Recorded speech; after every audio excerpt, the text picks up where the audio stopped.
राष्ट्रपति चुनाव के समय आपको बार बार इलेक्टोरल कोलाज सुनने को मिलता है। राष्ट्रपति चुनाव में इलेक्टोरल कोलाज शब्द का अहम रोल होता है। राष्ट्रपति चुनाव के नतीजे भी इसी इलेक्टोरल कोलाज के जरिए तय होते हैं। आइए जानते हैं कि ये होता क्या है, किसी सांसद या विधायक के वोट की वैल्यू कैसे तय होती है, आखिर मतगणना के दौरान कौन कौन सा उम्मीदवार जीतता है, इसका पता लगाने के लिए कौन सा तरीका है।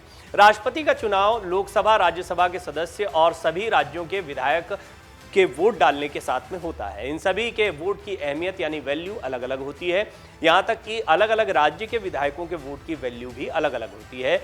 एक सांसद के वोट की वैल्यू 700 होती है, वहीं विधायकों के वोट की वैल्यू उस राज्य की आबादी और सीटों की संख्या पर निर्भर करती है।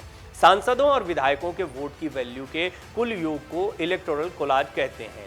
दोनों उम्मीदवारों में इस इलेक्टोरल कोलाज के 51% वोट हासिल करने वाले को विजेता माना जाता है। राष्ट्रपति चुनाव में लोकसभा, राज्यसभा और राज्यों के विधानसभा के सदस्यों के वोट डाले जाते हैं।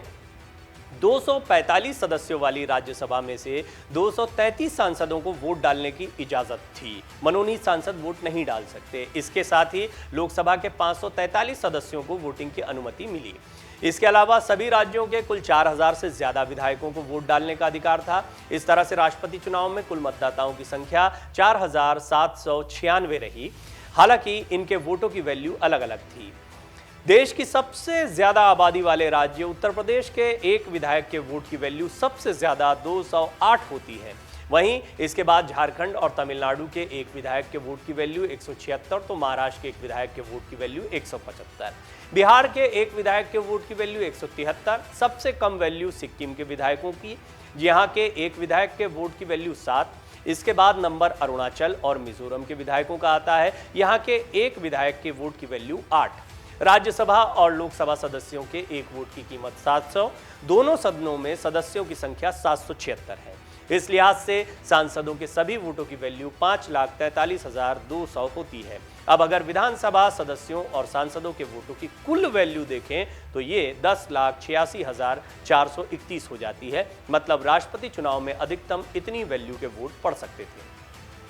हर राज्य और केंद्र शासित प्रदेश की जनसंख्या अलग अलग है। इस चुनाव में हर एक वोट की कीमत राज्य की जनसंख्या और वहां की कुल विधानसभा सीटों के हिसाब से तय होती है। ऐसा इसलिए किया जाता है ताकि हर वोट सही मायने में जनता की नुमाइंदगी करे।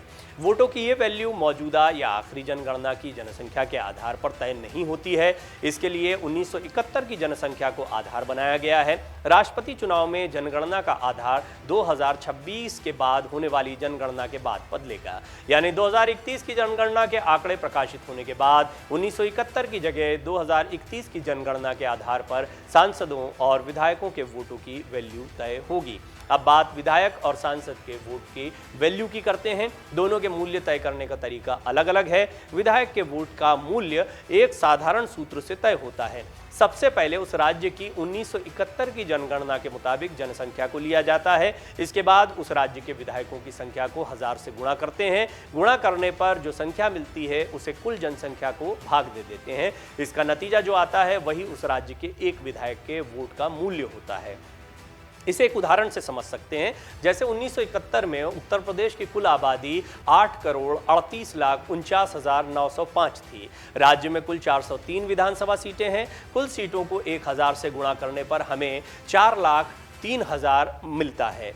अब हम 8,38,49,905 को 40,30,000 से भाग दे देते हैं, तो इसे हमें वैल्यू जो मिलती है वो है 208.06।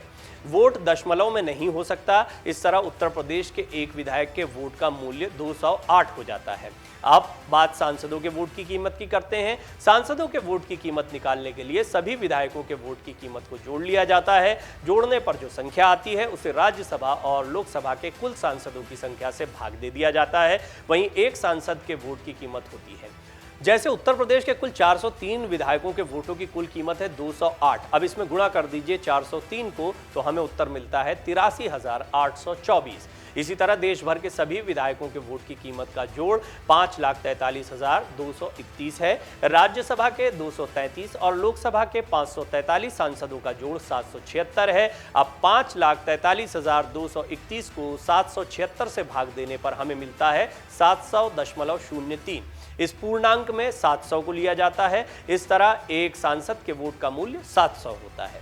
विधायकों और सांसदों के कुल वोट को मिलाकर इलेक्टोरल कोलाज बनाया जाता है। ये संख्या 10,86,431 होती है। इस संख्या के आधे से ज्यादा वोट यानी 5,43,216 मत पाने वाले उम्मीदवार को राष्ट्रपति चुनाव का विजेता घोषित किया जाता है। डाउनलोड करें अमर उजाला ऐप और पाएं खबरें लगातार। अगर आप ये वीडियो YouTube पर देख रहे हैं तो हमारे चैनल को सब्सक्राइब करें और बेल आइकन को दबाना ना भूलें। अगर आप Facebook पर यह वीडियो देख रहे हैं तो हमारे पेज को लाइक करें।